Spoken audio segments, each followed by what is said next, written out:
सागर सिद्दीकी का एक मशहूर शेर है, जी। कल जिन्हें छू नहीं सकती थी फरिश्तों की नजर, कल जिन्हें छू नहीं सकती थी फरिश्तों की नजर, आज वो उनके बाजार नजर आते हैं। अल्लाह सुभान। तो जनाब वाला, जिस तरह हमारा आज का टॉपिक है कि रसूलुल्लाह सल्लल्लाहु अलैहि वसल्लम की मुबारक ज़िंदगी हमारे लिए एक रोल मॉडल है, तो इसी तरह क्या जदीद फहमिज़म में रसूलुल्लाह सल्लल्लाहु अलैहि वसल्लम के उसवा के मुताबिक चल रहे हैं? तो इसके मुताबिक आप फरमाएं। इस हवाला से सागर सिद्दीकी का एक मशहूर शेर है, कल जी। जिन्हें छू नहीं सकती थी फरिश्तों की नजर, कल जिन्हें छू नहीं सकती थी फरिश्तों की नजर, आज वो उनके बाजार नजर आते हैं। सुभान। जदीद फेमिनिज्म का जो बुनियादी उनके जो हमारे साथ इख्तिलाफात हैं या बुनियादी तनाकुज़ है, वो यह है कि औरत को मर्द के मेयार के मुताबिक लाकर खड़ा करना। बिल्कुल। यानी एक काम मर्द कर रहा है तो उनका कहना है, उनका मानना है कि औरत भी उसी स्टेज पर आकर ऐसे मामलात करे। हालांकि ऐसा मामला बल्कि इंसान में मर्द का जिस्म और औरत के जिस्म में बड़ा फ़र्क है। तो उस हवाला से हर एक की अपनी ड्यूटी है। मर्द अगर मजदूरी करता है तो औरत घर के मामलात को संभालती है। तो ऐसे ही आका अलैहिस्सलातु वस्सलाम की हयात तय्यबा से अगर हम देखें तो नबी करीम सल्लल्लाहु अलैहि वसल्लम ने औरत के फितरी जो तशख़्ख़ुस है उसको बरकरार रखा है, उसकी जो इज्जत है उसको पामाल नहीं किया। बेशक अरब माशरे में देखें कि औरतों के साथ जो जुल्म और ज़्यादती की जाती थी, औरतों को जो गुलाम बना लिया जाता था, जो लोंडियां बनाकर उन्हें अपने तसर्रुफ में ले आते थे, तो आका अलैहिस्सलातु वस्सलाम ने इन चीज़ों को दूर किया।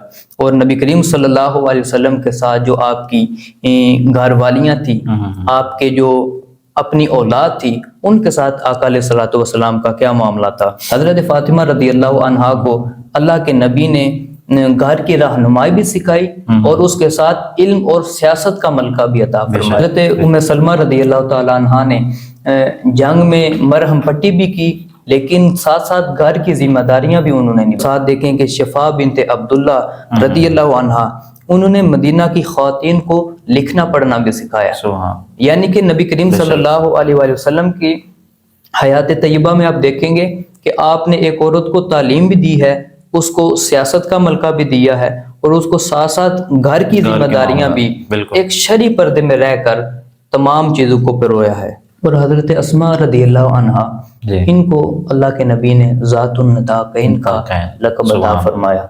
और ये लक़ब ऐसा है इसलिए अता फरमाया कि वो हिजरत की रातों में वो आका अलैहिस्सलातु वस्सलाम और जनाब सैयदना सिद्दीक़ अकबर रज़ियल्लाहु ताला अन्हु के लिए खाना लेकर जाती और वो कठिन रास्तों से गुजर कर शरई पर्दे में रहकर इन तमाम चीज़ों को उन्होंने भी अबूर किया। तो जदीद फेमिनिज्म के अगर नुकसानात का जायजा लिया जाए तो आपको पता चलेगा कि मगरब में इस वक्त 40% बच्चे गैर शादीशुदा जोड़ों से पैदा होते हैं।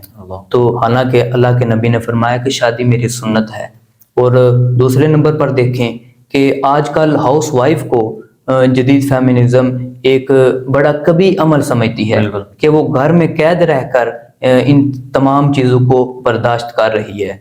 लेकिन नबी करीम सल्लल्लाहु अलैहि वसल्लम का उसवा देखें तो आप सल्लल्लाहु अलैहि वसल्लम ने माँ के कदमों तले जन्नत को रख दिया है। जदीद फेमिनिज्म की नाकामी की अगर अलामतों में एक अलामत ये भी है कि इस वक्त अमेरिका में 60% औरतें खुद को थका थका महसूस करती हैं। वो क्यों महसूस करती हैं? उनका जो तर्ज ज़िंदगी है वो एक मर्दों की तरह अपनाना चाह रही हैं। तो उस हवाला से भी ये एक रिपोर्ट सामने आई है। और अगर मलेशिया में आप देखें, मुसलमानों का एक बहुत बड़ा मुल्क है, तो वहाँ पर 98% औरतों को तालीम दी जाती है और वहाँ पर तलाक की शरह तकरीबन 15% है। अच्छा जनाब वाला, माजरत के साथ आपकी बात काटने हो रही है, जैसा कि आप जदीद फेमिनिज्म के बारे में आगाह कर रहे हैं, तो इस्लाम क्या औरत को घर तक ही महदूद रखता है? देखें, इस हवाला से आका अलैहिस्सलातु वस्सलाम के साथ जो औरतें थीं आपके माशरे में थीं, उनको अगर हम देखें तो फिर पता चलता है कि हज़रत खमसा रज़ियल्लाहु ताला अन्हा ये एक शायरा थी। और देखें जंग कादसिया में उन्होंने अपनी औलाद को, अपने बेटों को जंग पर उकसाया था। हज़रत रफ़ीदा अल असलमिया ये पहली मुसलमान नर्स हैं जिन्होंने जंग में مرہم پٹی کی، اور حضرت سمیہ رضی اللہ تعالیٰ عنہ یہ پہلی مسلمان شہید خاتون ہیں جنہوں نے جو ڈٹ کر مقابلہ کیا، یعنی کہ نبی کریم صلی اللہ علیہ وسلم کے ساتھ ساتھ جو لوگ رہ رہے تھے ان کا اگر کوئی ایسا عمل ہے کہ جو عمل ٹھیک ہے اور اس پر آپ صلی اللہ علیہ وآلہ وسلم نے خاموشی اختیار کی ہے تو وہ عمل بھی ہمارے لیے مشعل راہ بن سکتا ہے۔ تو ان اگر عورتوں کو دیکھیں جو جنگ میں جا کر زخمیوں کی مرہم پٹی کر رہی ہیں، جو جنگ میں اپنی اولادوں کو، اپنے ساتھ والوں کو جنگ کی طرف ابھار رہی ہیں، تو ایسا کوئی عمل نہیں کہ اسلام گھر میں ایک عورت کو محدود کرتا ہے۔ چلو جناب، خوبصورت انداز میں ہمارے آج کا جو موضوع تھا اس کو آپ نے بیان کیا، اور آخر میں ایک اور آپشن یہاں پر رکھنا چاہوں گا کہ رسول اللہ صلی اللہ علیہ وسلم کی مبارک زندگی کا کوئی ایسا واقعہ جس نے آپ کو بہت متاثر کیا ہو، اگر وہ بھی ہمارے سامعین و ناظرین کے لیے بیان کرتے چلیں۔ جی محترم، آقا علیہ الصلوۃ والسلام کی زندگی کے متعدد ایسے واقعات ہیں کہ ایک ایک واقعہ ہی انسان کو دھنگ کر دیتا ہے۔ بڑے بڑے نامور غیر مسلم شخصیات نے بھی نبی کریم صلی اللہ علیہ وآلہ وسلم کی حیات طیبہ کے ایک ایک گوشے سے اپنی زندگیوں کو سنوارا ہے۔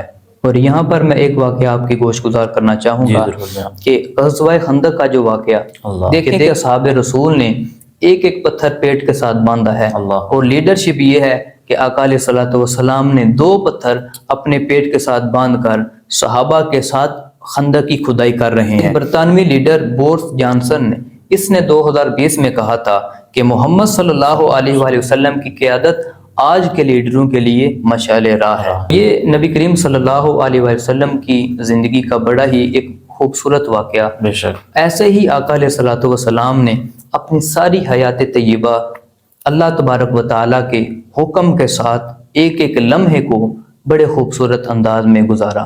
نبی کریم صلی اللہ علیہ وآلہ وسلم کی تعلیمات سے ہمیں بھی مستفید ہونا چاہیے۔ بے شک۔ تو سامعین ذوالفقار، جس طرح آپ نے ہمارا آج کا جو موضوع تھا رسول اللہ صلی اللہ علیہ وسلم کی زندگی ہمارے لیے ایک بہترین نمونہ ہے، ماڈل آف لائف ہے، اس موضوع پر گفتگو فرمائی جناب مولانا علامہ حافظ نعمان مظفر صاحب۔ سب سے پہلے تو میں ان کا بہت شکر گزار ہوں کہ تشریف لائے اور خوبصورت الفاظ سے، خوبصورت نکات سے اس موضوع کو آپ نے سراہا۔ تو سامعین ذوالفقار، کل کے ایپیسوڈ میں ملتے ہیں۔ السلام علیکم ورحمۃ اللہ وبرکاتہ۔